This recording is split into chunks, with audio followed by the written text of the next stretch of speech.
So, update on my turtle, or I'll just share the story. I was in the hospital for 3 weeks, just about exactly 3 weeks.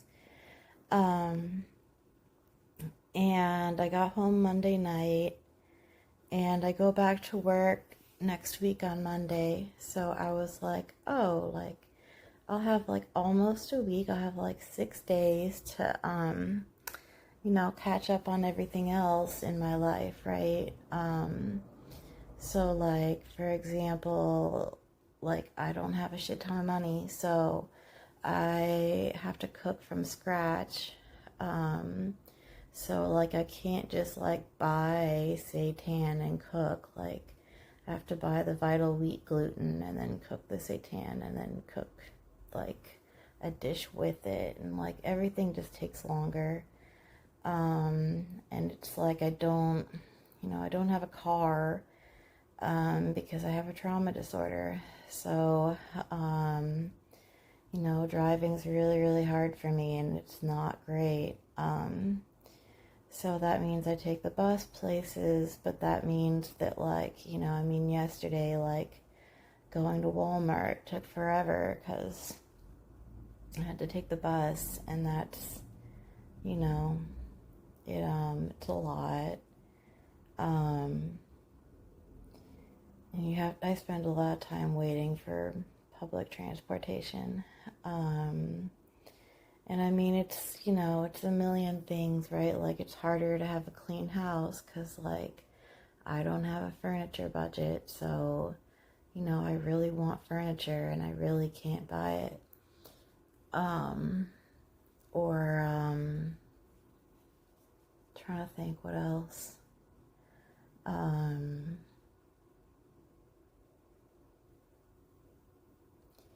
Yeah, I'm so tired. Oh my God, I haven't slept basically since Saturday night, except for a couple hours here and there. I have I don't know, I have PTSD reactions to obnoxious things, so I have no idea why, but I have a major trauma reaction to taking a shower. I hyperventilate really bad. And then for a long time after the shower, I can't dry off because my body's sweating so hard. But I can take a bath, which is great. But taking a bath takes longer. So, just everything in my life, I can't just put laundry in the wash and walk away. I have to take my laundry down 3 flights of stairs and hang out and wait for it to be done, because if I walk away, it's who knows if it's still going to be there. It's just a lot of things like that it takes longer to do things, and then it's oh, I'll do it on the weekend, but it's weekends are also finite, so I actually get less sleep on weekends because I'm trying to do everything. I'm working 40 hours a week and, commuting 20 hours a week, juggling medical appointments. It's just, so the things that get shafted, because the weekend I'm going to be cooking and cleaning and running errands that take forever. And so the things that get shafted are usually pleasant events, sleep, and forming social supports, which I guess those actually are really important for mental health. But I don't know, it's you don't immediately die from not doing them, as opposed to right now my turtle, he has to spend the night on wet towels, because he's sedated, so he can't be in water or he'll drown, but he's also severely dehydrated still. So he's, he needs water, but he can absorb it through his skin, I guess. So I got him all set up in the bathroom. I took a really big Rubbermaid container, not his travel container. The vet said put wet towels, so I put wet towels. but not enough to drown, just as much as I could put without him drowning. I put his little hidey house in there. His circadian rhythm's thrown off, so I've got it as dark as I can. I mean, at some point I'm gonna have to go to the bathroom, but for right now he's okay. He's in the dark. He's fine.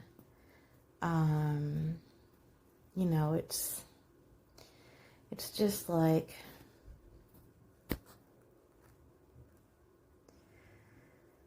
so anyway, what happened was, I was in the hospital for 3 weeks, and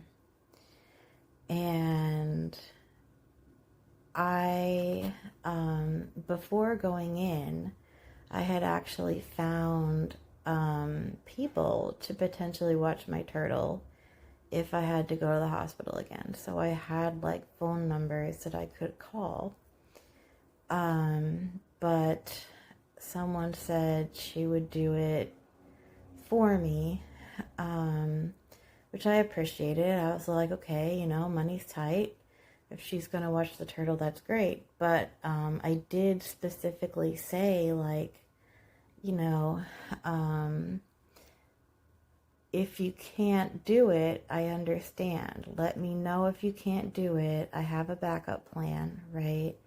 And she said it was no problem. So I should have really gotten concerned, I guess, when, like last Thursday, I called her phone and it just went straight to voicemail.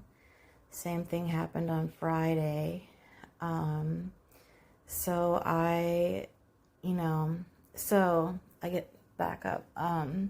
When this person volunteered to watch the turtle, I gave her my keys, which was, you know, in retrospect, definitely a mistake, because then, you know, on Thursday and Friday, she was unreachable. So, like, if I'd had my keys, I would have, like, called up my backup plan and been like, hey, here's my keys, you know, can you watch the turtle?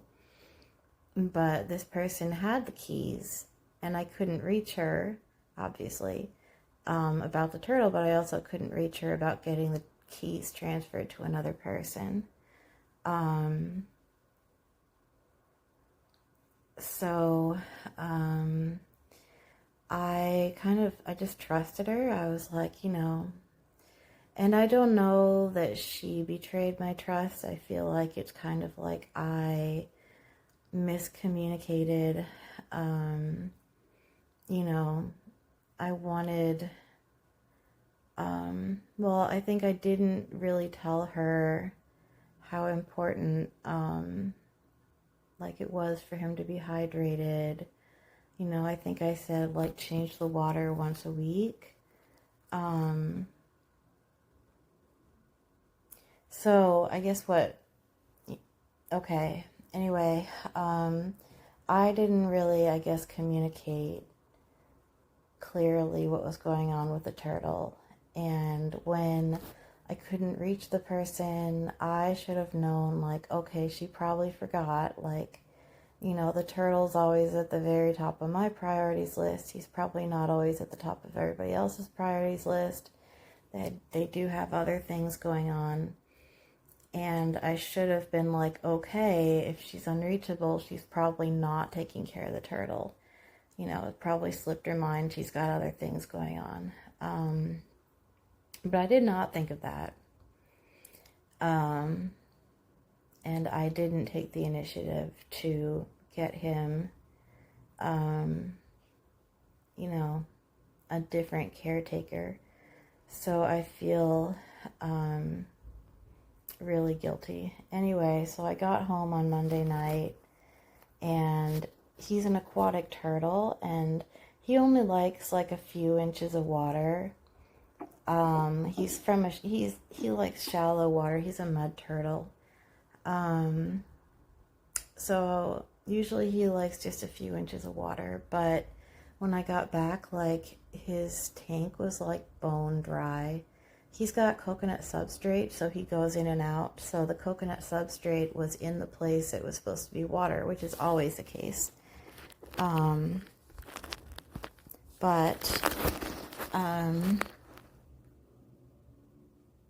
so tired. Oh my God.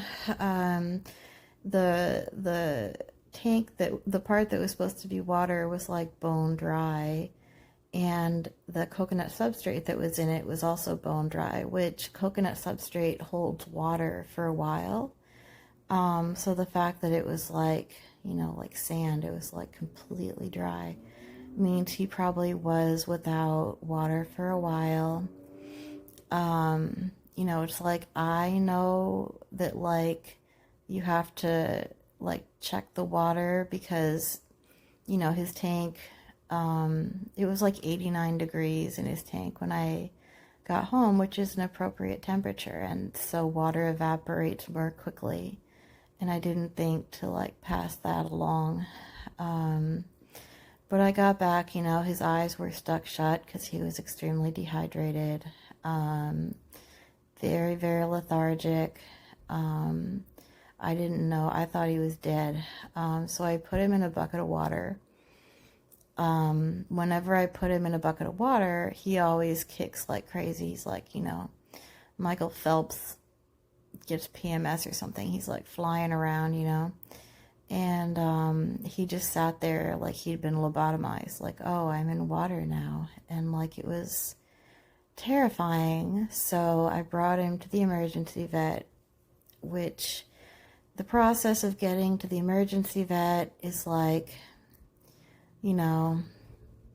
it's hard to walk around here because, if it's getting dark earlier, I don't want to risk anything happening to my turtle. Also, walking with a turtle is hard because it jostles him more and his shell kind of runs into the sides of the thing. It's not great. So taking an Uber basically to the train station, then take the commuter rail to Boston, take the subway across Boston to get another commuter rail almost out to Worcester. His vet's in Grafton. So then that takes the train station, and then there's another Uber, which would have been walkable, but well, it's hard with a turtle, to the vet. And that whole process takes a really long time, especially when like transfers, like today I spent literally an hour at the bus stop or the train station in Grafton waiting for a train. And transfers, you can spend a while at North Station or whatever. Fortunately, the weather has been amazing, which is great. It's hard when it's cold because he's an exotic turtle. He's from like the equator, so he doesn't do well at all with the cold. He can get really, really sick from that. They die, like a turtle can die from that easily. So, and it hasn't been raining, so that's all been good. But yeah, so my turtle, he was really sick. I took him to the vet on Monday night.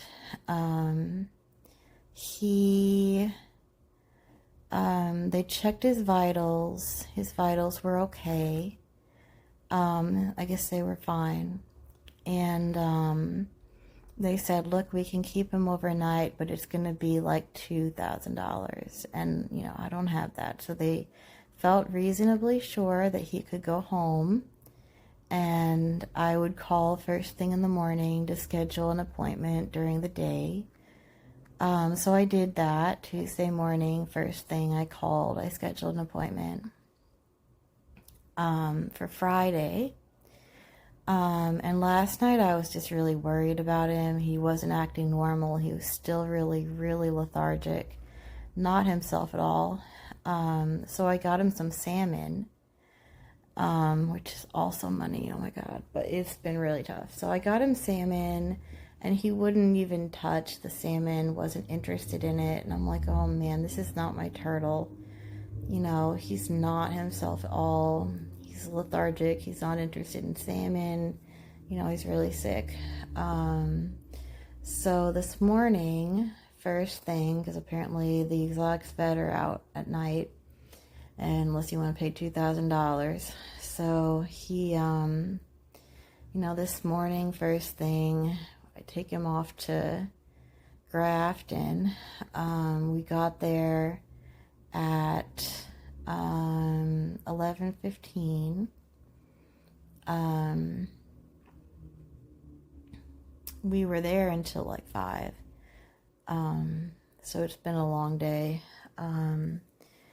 But so I take him back to the emergency vet again, and they did labs. They were like, "Are you sure this can't wait till Friday?" I'm like, "Yes." And so, they did the labs and they did an exam. They had to sedate him. I guess he really was enjoying that. Like, I guess they gave him basically something like the animal equivalent of a benzodiazepine. So, he was loving life after a while. But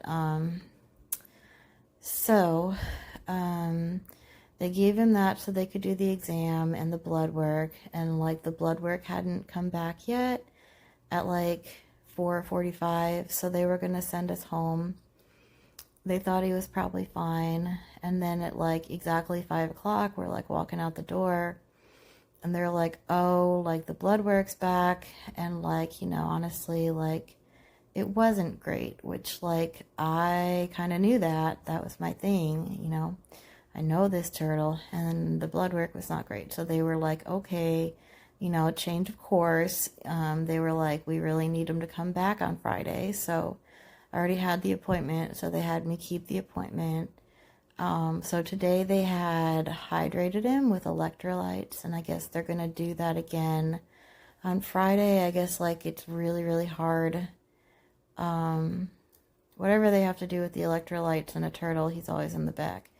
Whatever they have to do, I guess, is not something I can just do at home. So I have to bring him in, and they're trustworthy. They're expensive, but they're trustworthy. Because before they had been like, "Are you sure you want to spend the money?" So this time when they were like, "Yes, you do want to spend the money," I'm like, "Yes, yeah, I trust you." So anyway, they have to soak him again in this solution that he absorbs through his skin on Friday. And then they need to schedule another appointment 2 to 3 weeks out. So the issue there is I'm supposed to be at work. So it's I'm spending so much money on salmon and transportation and stuff. And I guess he needs special worms and stuff, because I did not communicate how much he needs to eat correctly, I guess. It seems like he was kind of thin. And so, I'm usually afraid of troubling people, so I didn't, I guess, really advocate for him. So anyway, he, it was a misunderstanding, and I should have communicated better, but he, he got his electrolyte solution today. He's getting it again on Friday. That should be pretty simple, they said. They don't have to sedate him for that. They do have to sedate him in a few weeks when he comes back, because they're doing more blood work. Cannot get blood work on a turtle without that. They were like, "We can try." I'm like, "No, I know my turtle. It's never worked before, and he's little. No way you going at a flailing turtle with an IV, a needle or whatever. That's not safe for him." So apparently he likes Xanax because he's having a great day.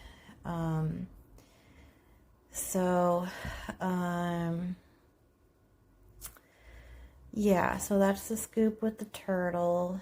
I guess his blood labs were not normal. But they said they're pretty sure it's not a worst case scenario, which I think is code for like he's not gonna die. I'm worried about long-term damage, like to his kidneys. They did say, like, you know, because I was worried because turtles have like a small brain.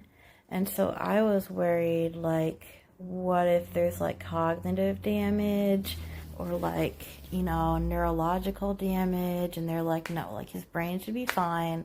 They're more worried about his kidneys and his liver. So I'm worried about like reduced life expectancy in the long term, but I think he'll be okay. It's also, you know, like I said, just an insane amount of time I'm spending on this, especially because it's such a long commute. It's like, I want to say it's like 3 hours each way. It's a ton of money, ton of money. I had to borrow money from my kid brother, which it's hard getting money from your kid brother, especially because we have, you know, I have a complicated thing with my family. They're kind of, I don't understand. I'm trying really hard, but, you know, there's a lot. I think they have trauma as well, and, you know, they're dealing with it differently. But my brother also is really like a super hardline Republican. So generally, even though I'm working 40 hours a week and commuting 20 hours a week, basically, because I don't know, I need to try to get a job with less of a commute, but when am I supposed to do that? With what time? Anyway, so usually he says like a whole bunch of like super, super invalidating, like Dave Ramsey advice. And so he'll be like, okay, I'll give you this, but like, pretty sure I'm enabling you, so don't count on it happening again. And I'm like, enabling me to what? But I don't know. He, you know, he thinks having PTSD is a choice and that I'm making it in order to harm our parents, which, you know, it's not true, but like psychologically, like I can see how he, you know. Anyway, so he gave the money. This time he was not an asshole, which is great because, you know, over the time in the hospital, I kind of realized like usually my brother is like a flying monkey for our parents. Like he's the one who said a lot of things that are so similar to what our parents would have said that like it's like really, really psychologically damaging to really have to be in contact with him. I think, you know, he was nice this time and I'm really thankful for that. I think it's also like, you know, it's risky because it's like now, like I feel guilty going no contact if I'm still going to reach out when I need money. And so, I don't know, it's like now I've got toxicity back in my life, but hopefully he'll be nice now. I don't know. He's not usually, but he was today. Anyway, so it's, you know, it's going, and I thought I knew like the amount of money I was gonna need that I asked for my brother, but like I guess I was kind of, you know, the vet thought it was going to be fine. She didn't realize we were going to need 2 more appointments. So, turns out I need money, which it was already tight because, like, I already committed to get my cat and I got, like, airline tickets already and stuff. So, you know, and I've been, you know, on unpaid FMLA, and, like, this whole thing just went down where I had to ask my parents for money. And, like, they just, like, it did not go well. Let's say that. So, I don't want to harp on the money. It's just that, like, basically my entire life revolves around not having any, you know? I mean, for example, like, only food I could afford was, like, a huge bin of, like, Vital Wheat gluten. So it's like I'm cooking with that, but it takes forever.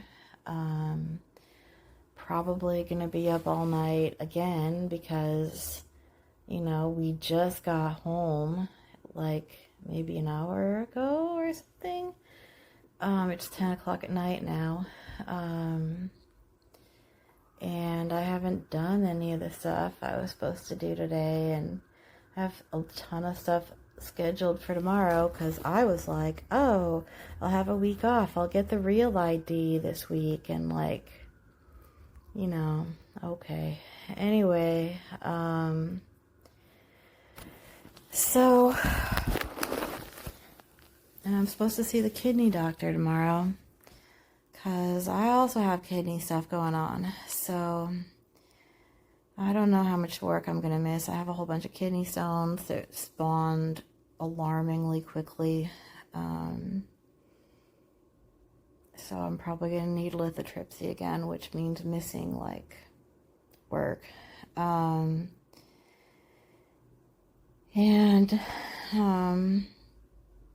Yeah, just, like, so much stuff is about just, like, you know, if I had money, or if I had, like, you know,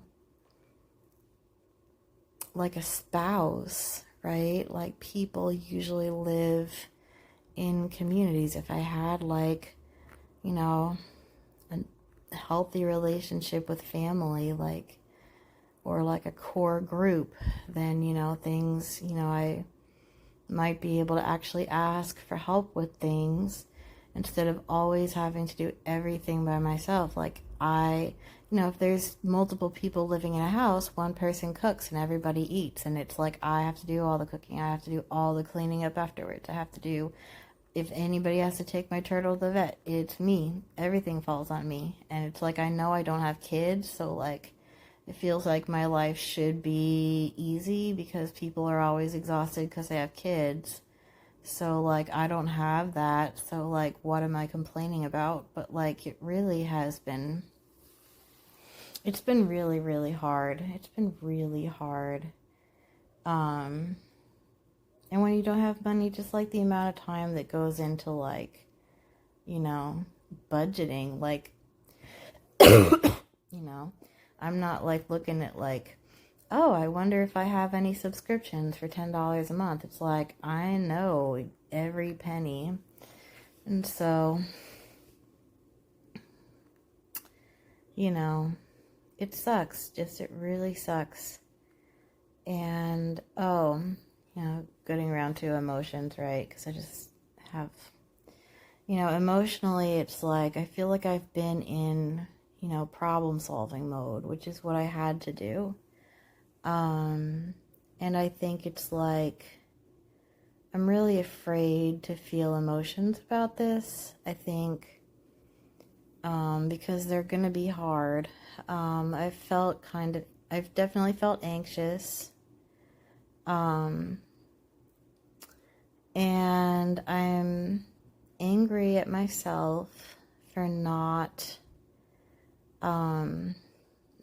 providing for him. I feel like I failed him.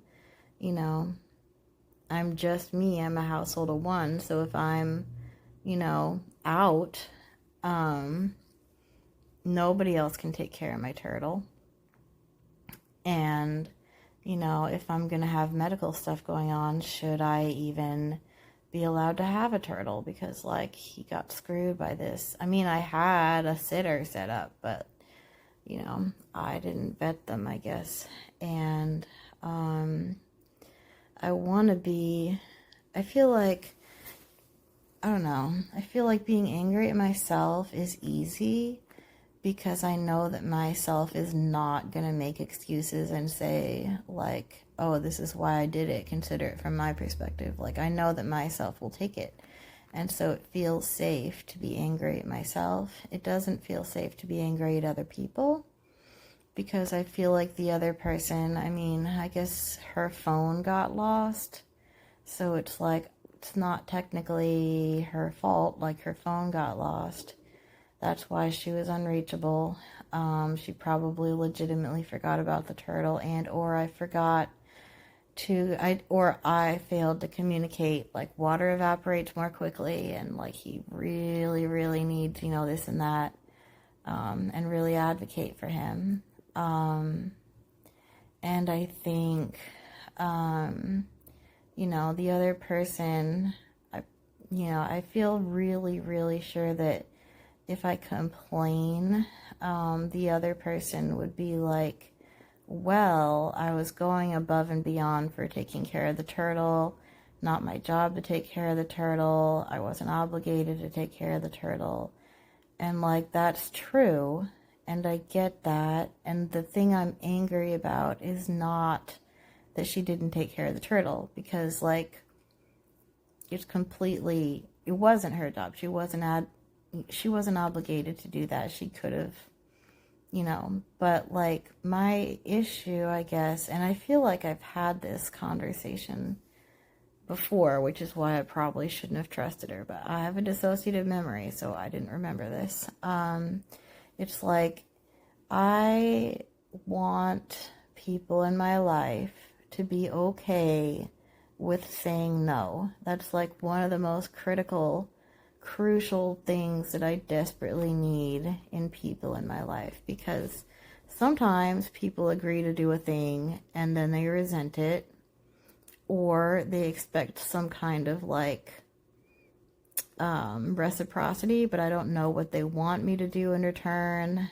And then in this case, which, this has happened with all kinds of people in my life, they agree to do the thing and then they don't do the thing, which if she'd said no, I would have sent my keys to somebody else.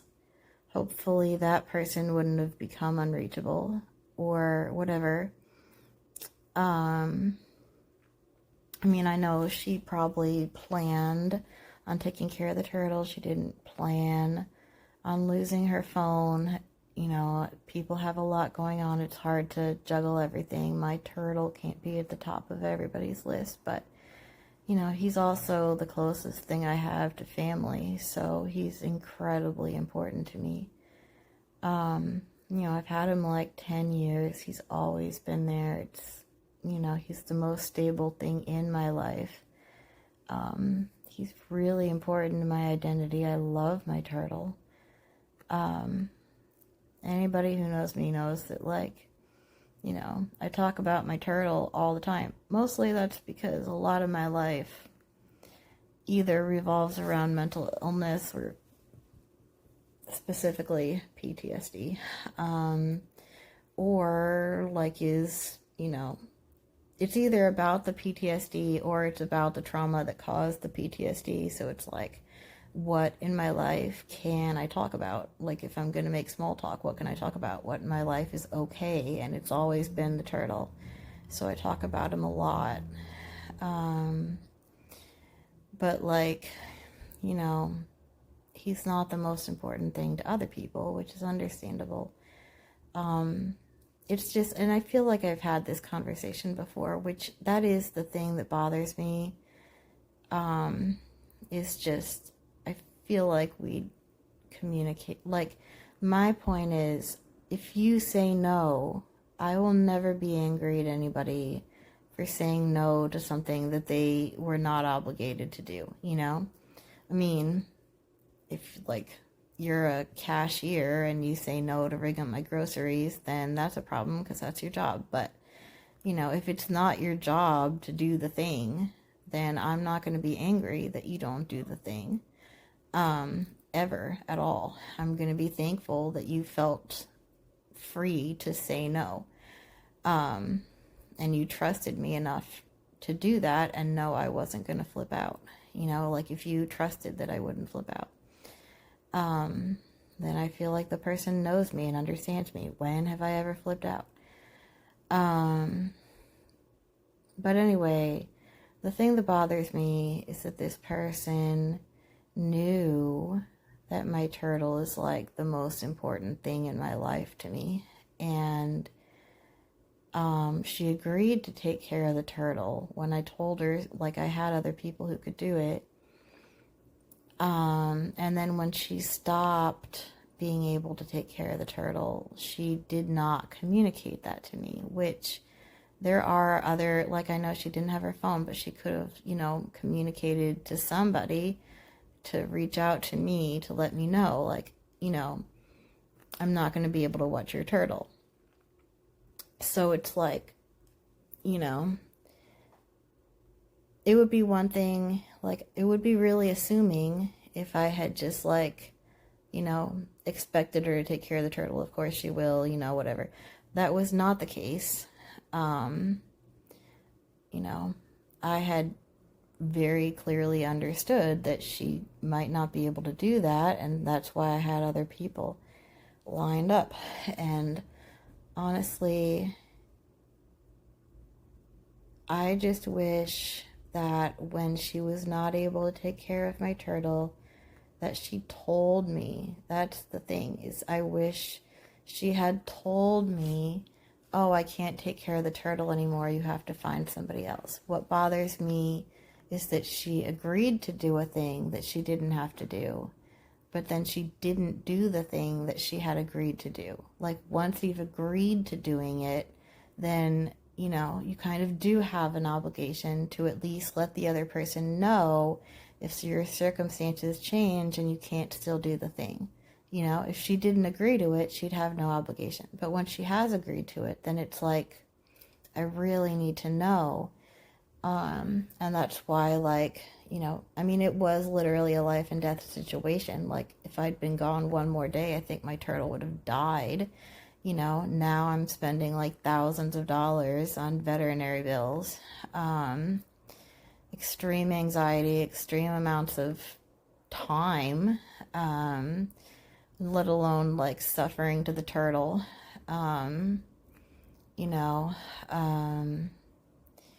Potential long-term permanent damage to my turtle.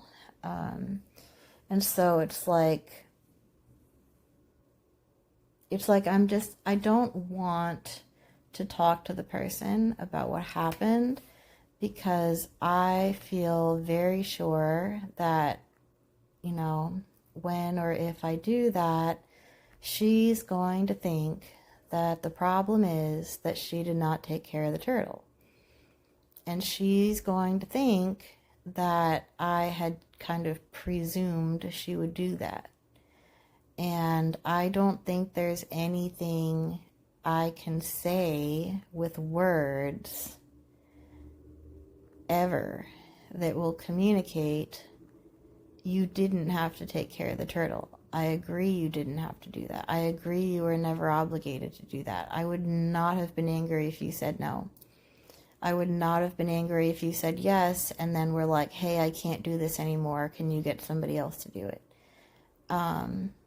And I don't think she's going to understand that. I don't think there's any possible way I can communicate that, just based on the fact that I've tried before with a different person in the kind of the same group. Like, I'm not angry that you said no.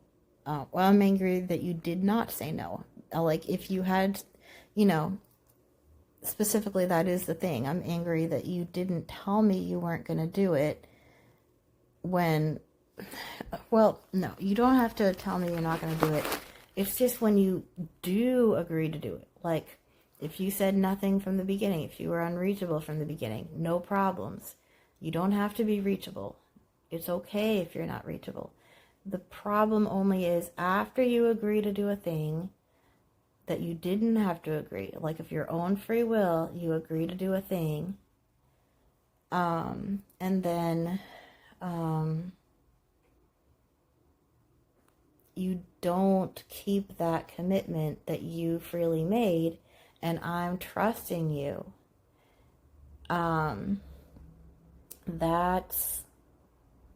That's my problem. And I'm repeating myself a lot because I know she's gonna think I'm angry she didn't take care of the turtle, and she's gonna think it's presumptuous. And that's, really frustrating. because I can talk till I'm blue in the face. People don't understand what I'm saying when, like, the thing I'm saying is more complicated than another thing that it would be easier for them to understand. So, anyway, I'm angry that she promised to do something. She caused me to trust her that she was going to do the thing. She communicated that she would do it. That's why I thought she was going to do it. And then she didn't do the thing, and she didn't communicate that she wasn't going to do the thing. And I feel like, there have been major consequences. I mean, thank God my turtle did not die, but he very easily could have. And, there has been huge fallout, and it's like, even though this person meant no harm, like, there was a lot of harm.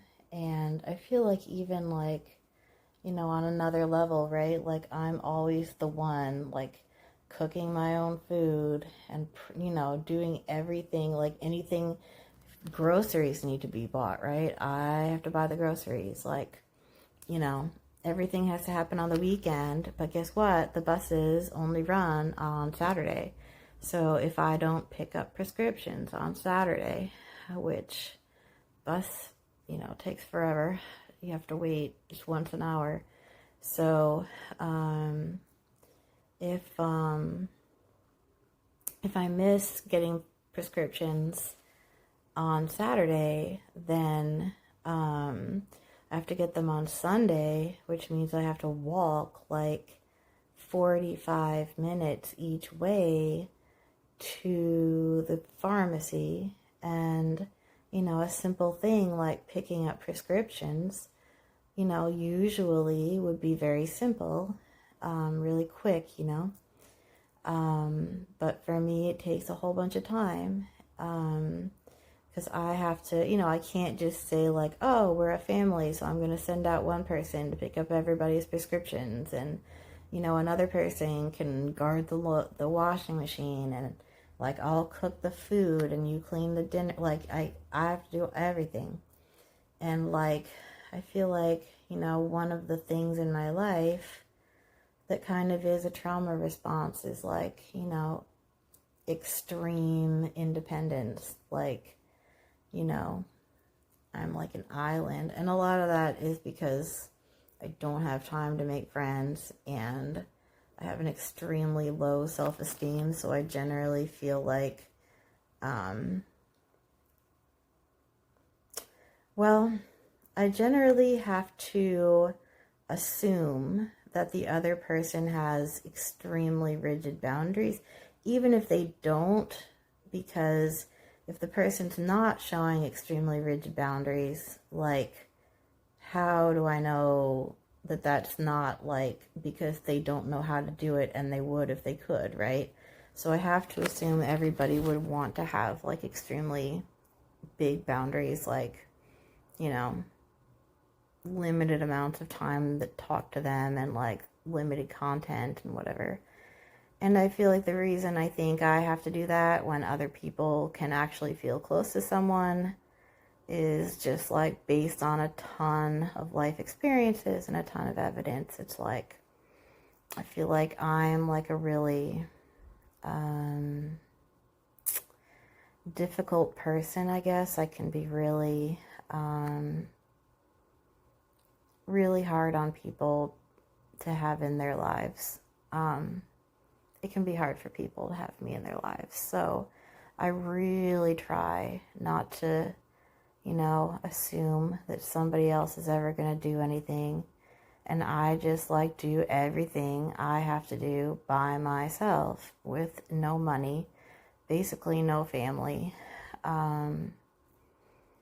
except my turtle and apparently my brother, because he sent money today. And I feel like extreme independence, some people have told me, like, can be a trauma reaction to not having been able to trust before. And I guess,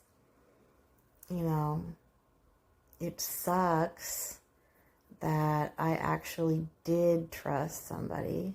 You know, if I paid for a pet sitter, to me it would be different because, you know, I paid them, so then they are obligated. So it's not scary to trust somebody to do something when I pay them, because then I feel like I'm not indebted to them. Like if I pay you to do something and you do it, then I don't have to be scared about it, because like I know that you wanted to do it because you got money out of it. When people volunteer to help me, when they don't have to do it, it's scary, because it's like, is the person going to expect something in return? Is the person just, they don't know how to set boundaries, so they're not? Or, you know, is the person going to flake out? And like, you know, I actually like made kind of an exception and like trusted somebody to do something that I was not paying them to do with my money that I make at my job that's basically minimum wage. And it sucks that I actually trusted the person and they really massively let me down in a way that could have caused, like, you know, literal death to my turtle.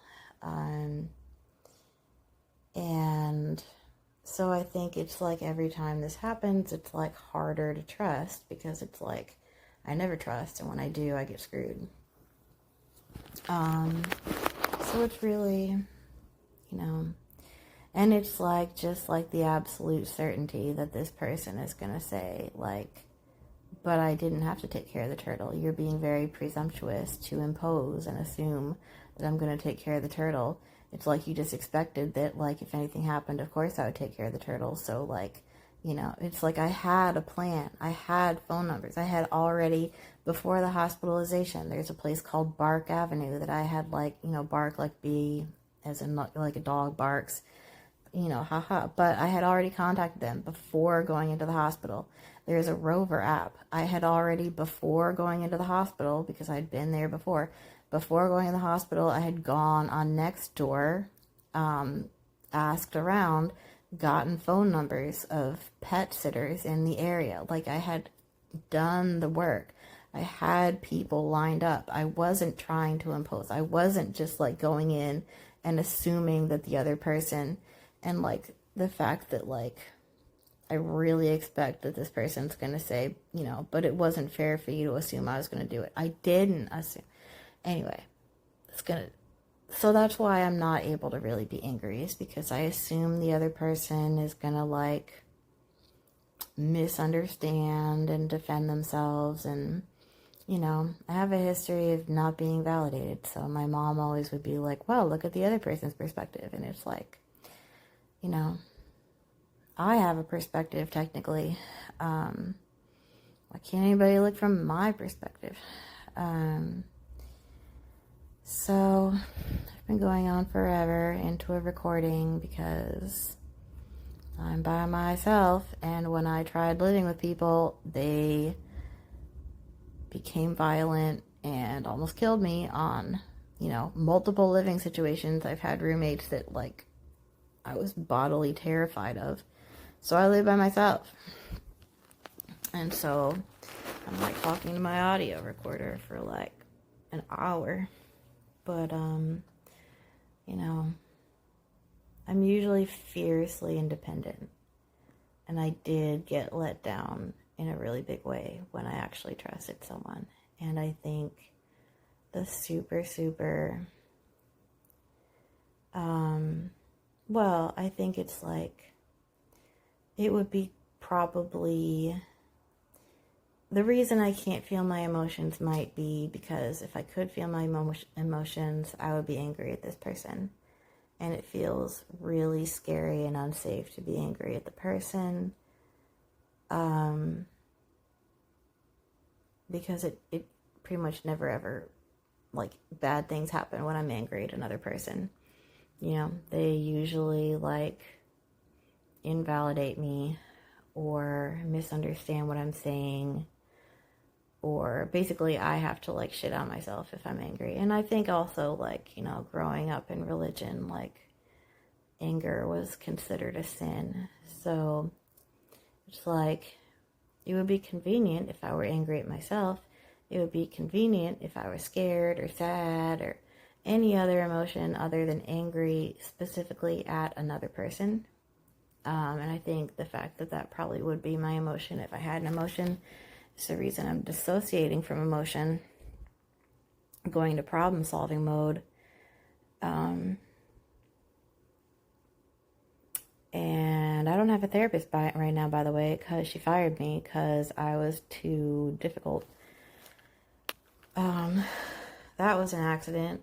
I was trying to respect boundaries and not burn her out, but whatever. So I can't even like talk about like, I don't know how to feel angry. It's scary to be angry. Can I be angry for an hour and then like not be angry anymore and like a safe space to be angry? Like, none of that's gonna work. So whatever. I mean, it's not whatever, but that's always what I end on, is like, it's not, I mean, it is a big deal. It really is. And I wish I could feel angry at this person, but it's like constitutionally impossible. So if you're looking for a turtle update, he'll probably be fine. I'm hoping to God he doesn't have permanent organ damage. Trying to look at the positive. At least it wasn't raining today. Has been really nice all week. My brother sent money. I did have this week off, so I was able to take care of the turtle. You know, the vet in North Grafton exists. Like, you know, there's a lot of positives. But it's shitty, and that's what I'm going to end on. I'm tired of always ending on a positive. This has been extremely shitty. I did not need this. Every time I get out of the hospital, something awful happens. Last time I got out of the hospital, my therapist immediately fired me through another person.